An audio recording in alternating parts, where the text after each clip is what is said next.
ओम नमः शिवाय। हर हर महादेव।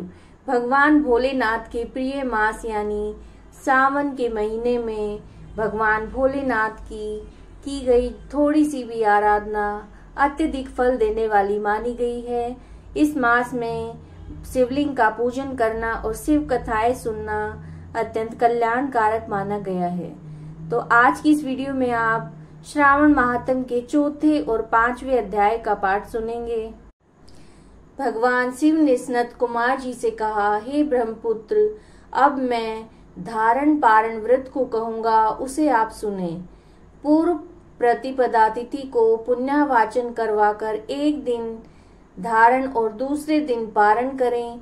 धारण में उपवास तथा पारण में भोजन विहित है। मास की समाप्ति पर व्रती को उद्यापन करें। व्रत करने वाला प्राणी प्रथम मास की समाप्ति में कीर्तन पुण्यावाचन कराकर आचार्य और अन्य ब्राह्मणों का वर्ण करे। पार्वती शंकर की प्रतिमा को घट के ऊपर स्थापित करके रात में भक्ति द्वारा अर्चन करे। रात में शिव पुराण का श्रवण करे। कीर्तन आदि के द्वारा जागे। प्रातः काल हवन करे। त्र्यंबकम यजामहे, इस मंत्र से तिल और चावल की आहुति दे। वाम देवाय विद्महे महादेवाय धीमहि तनो रुद्र प्रचोदयात, इस मंत्र से घृत और चावल की आहुति दे। षडक्षर ओम नमः शिवाय मंत्र से खीर की आहुति दे और फिर पूर्ण आहुति होम करके शेष कार्य समाप्त करे। ब्राह्मणों को भोजन कराकर आचार्य को अर्चन करे। हे महाभाग, इस तरह से व्रत करने मात्र से ब्रह्म हत्या आदि पापों से मनुष्य मुक्त हो जाता है, इसमें संदेह नहीं है। मुने, अब आदर पूर्वक श्रावण मास में उपवास की विधि सुनिए। स्त्री या पुरुष इस व्रत के लिए संयम और जितेंद्रिय होकर प्रतिदिन प्रतिपदा तिथि को प्रातः काल व्रत का संकल्प करे और अमावस्या के दिन वृषभ ध्वज भगवान शंकर का षोडशोपचार से अर्चन करें। ब्राह्मणों का वस्त्र अलंकार आदि द्वारा पूजन करें। यथाशक्ति भोजन करवाकर प्रणाम करके विसर्जन करें। इस तरह से मास उपवास का व्रत करके मुझे इस तरह से जो व्रत करता है वो मुझे प्रीतिदायक है। 1,00,000 संख्या वाली रुद्रवर्ती विधि करे। सादा रुई द्वारा निर्मित 11 बाती बनाए। मुझे प्रीति से ये बत्तियां रुद्र बत्ती के नाम से कही जाती हैं। श्रावण मास में पहले दिन विधि से संकल्प करे। सावन के महीने में देवों के देव महादेव हैं। भक्ति से उस गौरीश की 1,00,000 बत्ती से आरती करूंगा, ऐसा संकल्प करके रोज 1,000 बत्ती द्वारा अर्चना करे। समाप्ति पर 71,000 बत्ती से आरती करे या रोज 3,000 बत्तियों द्वारा करे या एक ही रोज 1,00,000 रुद्रवर्ती को प्रज्वलित करे। मुझे उन बत्तियों को शुद्ध घृत से सेवन करे। संसार के स्वामी महादेव का अर्चन करके कथा सुने। सनत कुमार ने भगवान शंकर से कहा, हे देव, मुझ पर दया करके इस व्रत के प्रभाव और किसने इस व्रत को किया है, उद्यापन की विधि क्या है, मुझसे कहिए।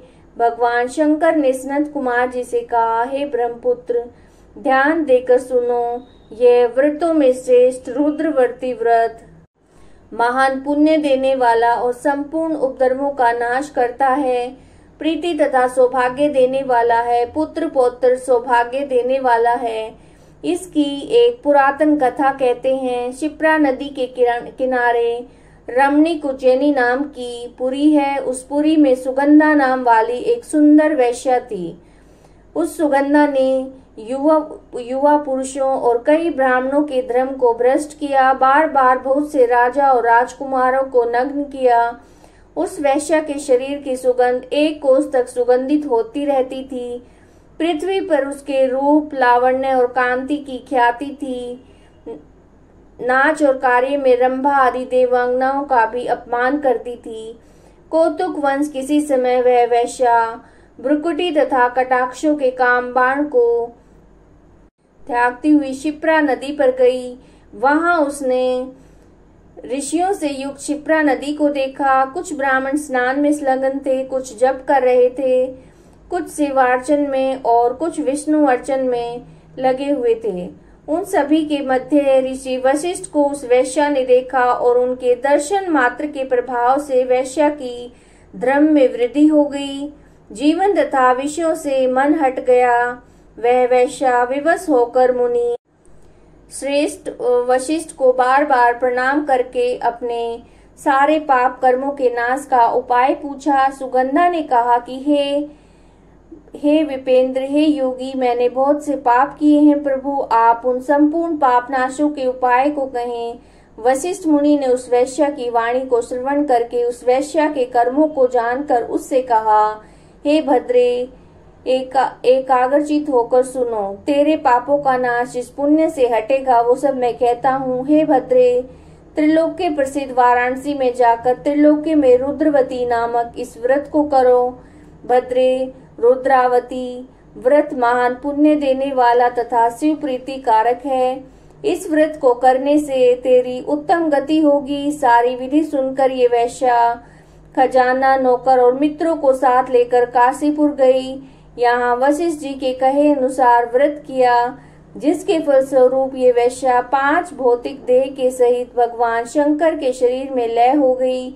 जो स्त्री इस दुर्लभ व्रत को करती है वो जिस भी वस्तु की इच्छा करती है उसे निश्चित ही मिलती है। हे सुव्रत, अब तुम माणिक्य बत्तियों का महात्म सुनो। माणिक्य बत्तियों के व्रत करने मात्र से मेरे अर्धासन की हिस्सेदार हो जाती है। वह स्त्री महा प्रलयान तक मेरी प्रिय होकर निवास करती है। व्रत पूर्ति के लिए इसकी व्रतोद्यापन विधि को कहूंगा। पार्वती सहित शंकर की प्रतिमा स्थापित करे। शिव प्रतिमा सोने या वृषभ प्रतिमा चांदी की निर्मित हो। विधि द्वारा अर्चन करके रात में जागे और प्रातः काल सविधि नदी में स्नान करे। भक्ति द्वारा आचार्य का वर्ण करे। 11 ब्राह्मणों के द्वारा घी, पायस और बेल होम करे। रुद्र सूक्त, रुद्र गायत्री मूल मंत्र से होम करे। पूर्ण आहुति करके आचार्य आदि को पूजकर सपत्नी 11 श्रेष्ठ ब्राह्मणों को भोजन कराए। इस तरह से जो स्त्री व्रत करती है वह संपूर्ण पापों से मुक्त हो जाती है। 5वां अध्याय।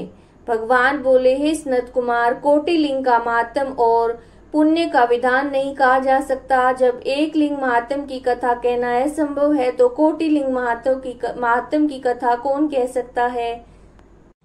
यदि कोटि लिंग बनाने का सामर्थ्य न हो तो इस महीने में एक लिंग बनाने से भी जीव मेरे पास निवास करता है। भक्ति द्वारा कामदेव के शत्रु भगवान शंकर षडक्षर ओम नमः शिवाय मंत्र सहित अर्चन करे।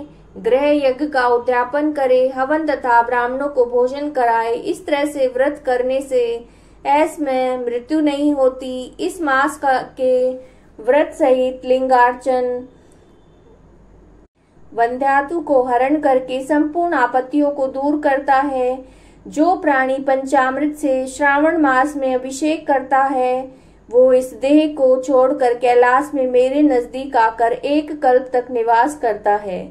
वह प्राणी पंचामृत पीने वाला, गो तथा धन आदि से युक्त, अत्यंत मधुरभाषी त्रिपुरासुर हंता भगवान शंकर का प्रिय होता है। जो इस महीने में पत्तल पर भोजन करता है वो सोने के पात्र में भोजन करने वाला होता है। जो भूमि पर शयन करता है वो कैलाश में निवास करता है। जो श्रावण मास में अति सुबह 1 दिन भी नहाता है उसे 1 महीने नहाने का फल मिलता है। इस महीने में जितेंद्रिय होने से इंद्रिय जन्य बल प्राप्त होता है। इस महीने में स्फटिक मणि, पाषाण, मिट्टी तथा मरकत मणि निर्मित शिवलिंग या स्वयं उत्पन्न या बनाए हुए पिसान निर्मित या पीतल आदि चंदन, मक्खन निर्मित शिवलिंग में एक बार अर्चन करने मात्र से ब्रह्म हत्या भस्म हो जाती है। सूर्य ग्रहण, चंद्र ग्रहण, किसी सिद्ध क्षेत्र में लक्ष्य जप करने से जो सिद्धि कही गई है वो इस महीने में एक बार जप करने से ही मिल जाती है। दूसरे समय में किए गए नमस्कार तथा प्रदक्षिणा से जो 1000 बार फल मिलता है, वो फल इस महीने में एक बार करने से मिल जाता है। मुझे प्रिय ये सावन मास वेद पारायण करने पर सब वेद मंत्रों का अच्छी तरह से सिद्धि हो जाती है। इस महीने में बिना पुरुष सूक्त पाठ के एक दिन भी न बिताएं। जो इसको अर्थवाद मात्र कहता है वो प्राणी नरक को जाता है।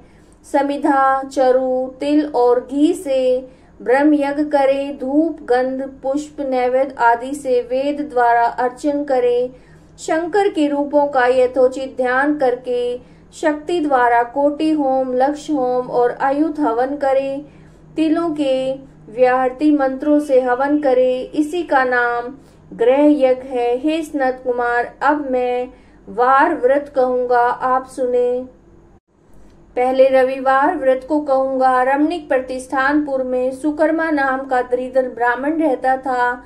वो भिक्षा पर गुजारा चलाता। एक दिन सुकर्मा ब्राह्मण के घूमते हुए किसी गृहस्थ के घर में स्त्रियों को देखता है। वे स्त्रियां आपस में मिलकर रविवार के उत्तम व्रत को कर रही थी। उसी समय उस ब्राह्मण को देखकर उन स्त्रियों ने अर्चन को जल्दी ही ढक दिया। वह ब्राह्मण देव उन स्त्रियों से अर्चन विधि जानने की जिज्ञासा से, हे साध्वी स्त्रियों, आप सबने क्यों इस व्रत को ढक दिया है? आप दयालु हैं, मुझ पर कृपा करें और इस व्रत की विधि कहें।